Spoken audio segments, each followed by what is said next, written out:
Ang paggalang sa mga nakakatanda ay isang malalim na kaugalian at mahalaga sa kulturang Pilipino na humuhubog sa pang-araw-araw na buhay, tradisyon at pakikisama sa lipunan. Ang pagpapahalagang ito ay pinapakita sa pamamagitan ng mga kilos tulad ng pagmamano na sumasagisad sa paggalang at karangalan. Sa mga pamilyang Pilipino, ang mga matatanda ay itinuturing na mahalagang pinagkukunan ng karunungan at patnubay. Ang mga nakakabata ay inaasahang mag-aalaga sa kanilang mga matatandang magulang bilang halimbawa ng responsibilidad sa pamilya.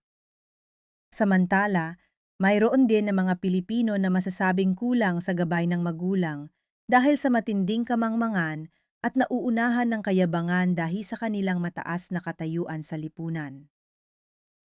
Ito ay isang panawagan na huwag pamarisan ang ganitong ugali at pagkawala ng respeto sa nakakatanda. Huwag kang mag-alala, Torre, kasi matagal ko na talaga gusto makabugbog ng unggoy.